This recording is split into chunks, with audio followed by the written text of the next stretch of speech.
All right, it is 7 o'clock. We're going to go ahead and get started. Welcome, everyone, to tonight's presentation. My name is John Mantilla. I'm the co-founder and director of finance here at Parco, and I have my colleague Quinn Ackerman also on the line. She'll be answering any questions as usual that you have within the question and answer section. I do see some new faces on tonight, or some new names. So everybody who's new, please welcome. And everybody who's familiar, I do see some people who've been on before. Welcome back. For the benefit of those who haven't been to our webinars before or haven't attended before, we are Parco. That stands for Pensioned Americans Retirement Company. And we do retirement and financial planning for anybody with a pension, in particular federal employees. Our vision as a firm is to be that one-stop shop for our clients when it comes to anything considering wealth management, insurance, tax and accounting, mortgages and mortgage refis. We even have estate planning now. We have partnerships with companies that can help you move or even sell your house. So for anything that you might need as a federal employee or retiree, we want to be that resource for you as you go through your working career and then enter into your retirement and enjoy the fruits of your labor. So we work with people of all different ages. Many times we're working with people who are just starting out and have just begun their service with the government, wanting to make sure they've put everything in place properly to take full advantage of the benefits that are offered through their employer. Then we talk to people who are in the middle of their careers, want to make sure that they've taken the right steps necessary that aligns with their goals for the long term. And then we generally talk a lot to people who are nearing the end of their careers or who have already entered retirement and want to make sure that the way that their finances or their plans are put in place is congruent with their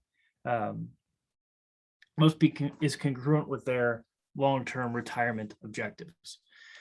Wherever you fall in that spectrum, we help everybody and anybody who works for the federal government, their coworkers and their families. So tonight we're going to be talking about a topic that's often comes up, especially when it comes to the retirement planning side of things, the FERS survivor benefit and survivor benefits in general. And we're going to talk about different times where it could be overpriced or maybe it's undervalued. And this is the 22nd episode this year of our ongoing webinar series. A couple ground rules before we get started, just to keep everybody in the loop. There is a question and answer button at the bottom of the Zoom screen. So if you do have a question of anything that comes up tonight, please ask it there.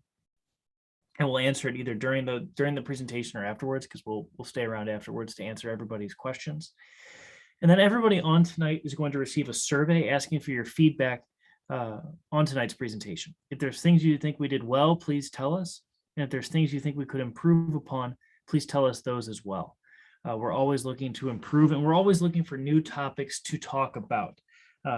Tonight's presentation, much like many other presentations that we give, are the result of requests from other clients. So with all those sort of formalities out of the way, let's go ahead and get started talking through tonight's agenda. So first, we're going to be talking about what the FERS survivor benefit is. So what it is in its nature. Then we'll talk about how it works. We'll talk about some pros and cons of electing that FERS survivor benefit. Then we'll talk about the extreme scenarios where it definitely makes sense or where it's definitely beneficial, scenarios where it's definitely not beneficial. And then we'll go through and wrap up with a case study. So let's go ahead and start by talking about what is the FERS survivor benefit. Well, the survivor benefit is essentially a life insurance policy. It's a way for you to leave a portion of your pension to your surviving spouse should you pass away or predecease your spouse. So the way it works is that your pension is reduced by a certain amount, and then depending on the election that you make, your beneficiary, your spouse, would receive a portion of your pension for the rest of their life. So when we think about the survivor benefit and we frame it when we're talking to clients and helping people through their financial plans, it is effectively part of that life insurance and legacy planning bucket. And the thing is, when we think about legacy planning for clients and when we talk through this with people, a lot of people think of things in terms of silos. So they'll say, oh, well, I need to elect a survivor benefit to make sure my spouse is taken care of, and I need to have my FEGLI to make sure my spouse is taken care of, and that's my life insurance. And then I need my TSP and my IRA to live on, and then I'd really like to have my house paid off as I get older or maybe enter retirement. And while all these things are important conceptually to keep in mind, you should also note that if you were to pass away, your surviving spouse, your heirs are going to get all of your assets. and all of everything that you have. So things like your TSP, your IRAs, your home, any assets that you have are part of that legacy planning discussion. Now, they're not dedicated legacy planning tools, but if you pass away, they're going to inherit those assets too.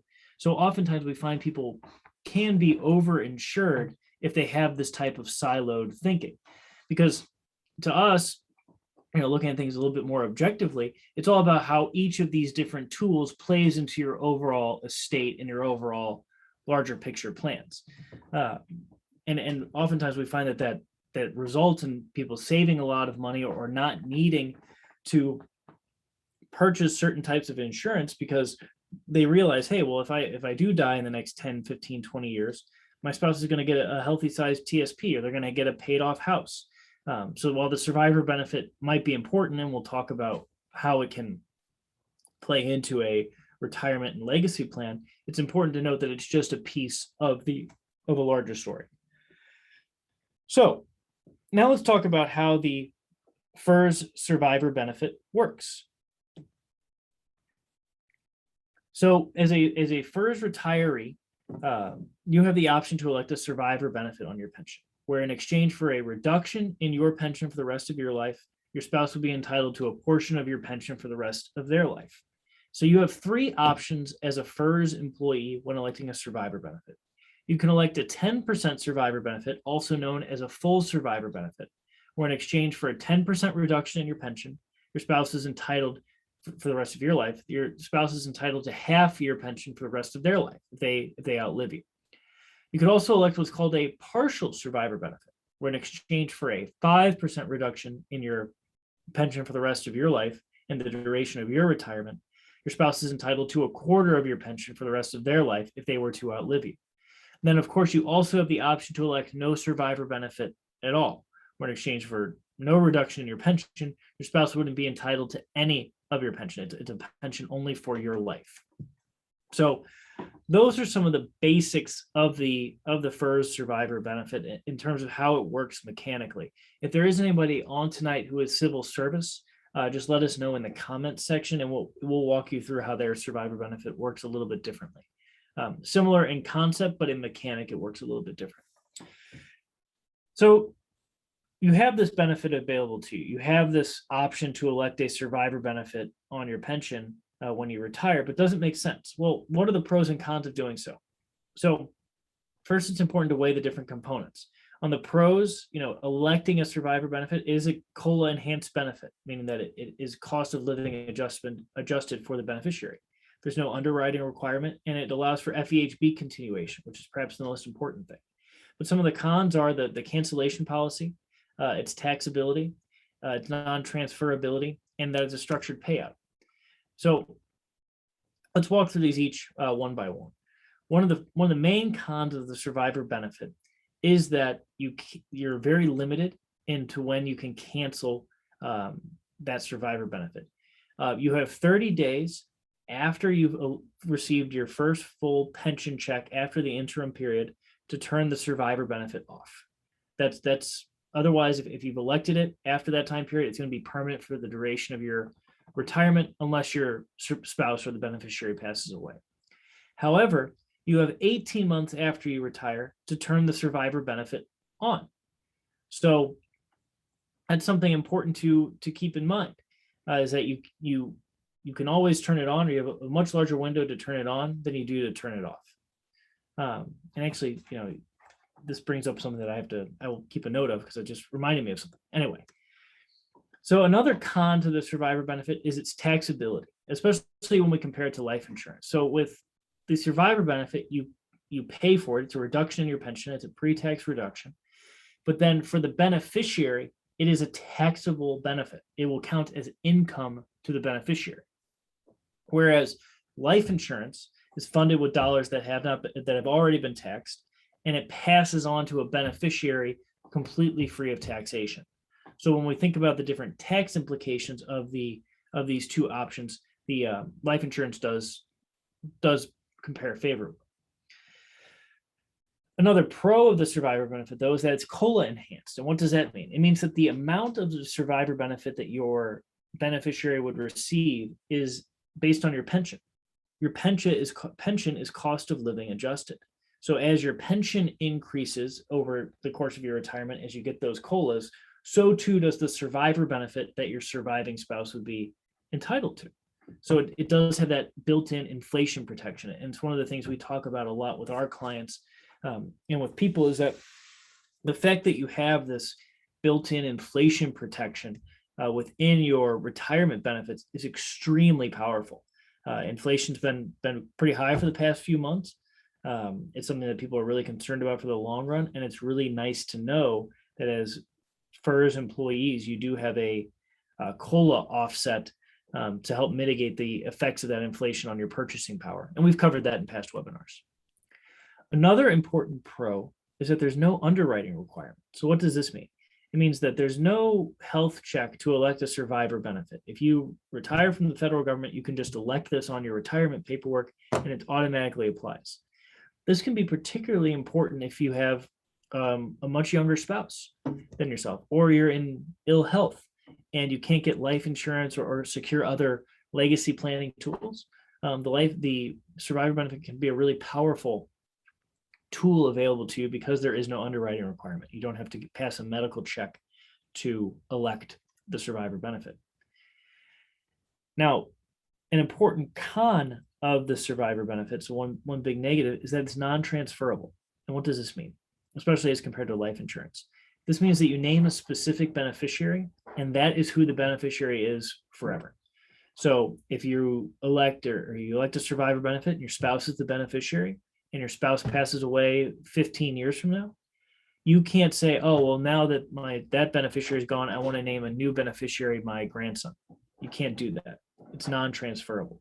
Now, if that were to happen, if the beneficiary were to pass away, you can stop paying for the survivor benefit and it'll stop coming out of your pension. But you can't transfer. Whereas with a life insurance policy, if the beneficiary passes away, you can just name another beneficiary. The beneficiary's living status has no impact on the policy itself. And that's one difference between life insurance and the first survivor benefit. Another con of the survivor benefit is that it's a structured payout. And what do we mean by that? We mean that it's paid monthly, just like your pension is. So a life insurance benefit gets paid out all at once in a lump sum, usually. Whereas the survivor benefit will be paid to your surviving spouse every month for the rest of their life. So they don't get this big asset, this big inflow all at once. It's a structured payout. Now, perhaps the most important thing to consider when it comes to electing a survivor benefit at all is if your spouse is on your federal health care. And I want to make sure that we spend a few minutes talking about this. So to ensure that your spouse who is on your federal health care, on your FEHB, always has access to your FEHB, you need to at least elect some kind of survivor benefit, either a partial or a full. The reason is that if you were to pass away before your spouse and you hadn't elected a survivor benefit, they wouldn't be allowed to stay on that health care because the government wouldn't have a check to collect those premium payments from. So by electing a survivor benefit, either a partial or a full, you are guaranteeing that your surviving spouse will always have access to that wonderful federal health care in terms of the affordability compared to private options, no matter if you're alive or not. And the FEHB premiums will be deducted from that survivor benefit. So this is super, super important. So if your spouse is on your health care and you're entering retirement and you want to make sure the spouse always has it, regardless of whether or not you're around, you need to at least elect a partial survivor benefit. So it's a multifaceted decision, of course, everybody's specific living situation and healthcare concerns and other priorities are different, but it is an important one to keep in mind and always evaluate the pros and cons. So we oftentimes get the question, well, what are situations where it definitely makes sense to have elected a survivor benefit? And what are times where it's definitely made sense not to elect a survivor benefit? And so we always like to show this by way of the extremes. So let's suppose that, and we'll call this the best case financially for the survivor benefit. So it's not really the best case for Sammy, the federal retiree, but it's the best case for his spouse in terms of the survivor benefit. I can't be any more clear about this. This would mean that the spouse would get the most survivor benefit. He retires at age 60 with a monthly pension of $2,000 when he elected a full survivor benefit. However, he passes away in the first year of his retirement, and the spouse lives another 25 years after he's gone. So the spouse would be entitled to $1,000 a month. That's what half his monthly pension because of the full survivor benefit. So in this case, Sammy paid $2,400 for that first year, a 10% reduction in his pension, but he passed away. And so then his spouse, and we've COLA adjusted these, we've cost of living adjusted these, collects increasing payments over the course of their life until age 85. We assume that they lived another 25 years. That means that over that time period, they collected $419,000 more dollars than they paid into the survivor benefit. Or said no way, they paid $2,400 that Sammy did before he died for a benefit to his spouse that with a total cash value, just summing up the payments, of over $400,000. So from a survivor benefit perspective, this is the what we'll call best case scenario financially, meaning that you got the most value out of the survivor benefit. Now, obviously, this isn't an ideal situation because Sammy didn't get to enjoy the retirement that he worked for. But we're pointing this out to show this is a situation with the extreme where it's definitely most valuable to have elected the survivor benefit. He got the most bang for that buck. His total outlays were $2,400, but his spouse received over $400,000. But now let's flip it. Let's say it's Stan. So same exact situation as Sammy, but his spouse passes first 25 years after he retires. So he pays for that survivor benefit, that full survivor benefit for a full 25 years, but then unfortunately his spouse passes away and never gets to realize the value. So over that time period, using the cost of living adjustment assumption, it costs $2,400 per year at age 60. But then by the time that he reaches age 84 and his spouse passes away, it's costing him over $4,300 a year. And there's no survivor benefit collected by his spouse because they pass away before him. So over that time period, Stan would have paid over $82,000 in survivor benefit payments for no benefit at all to be received by his spouse. So total outlays of over $82,000, but no benefit received by the spouse. This is the worst case scenario from a survivor benefit financial perspective. So now that we've gone through some of those extreme scenarios, let's go through a case study comparing the survivor benefit to life insurance. So we'll take Federal Frank, a guy we love to use as an example. He has a gross pension of $2,000 per month. He's electing a full survivor benefit, so it's going to cost him $200. His retirement age is age 60, and he's expecting his mortality age to be age 80. And we expect that his wife will outlive him by 10 years. These are some of the assumptions that we're going to make. It doesn't matter how old she is, but just that she lives 10 years after Frank.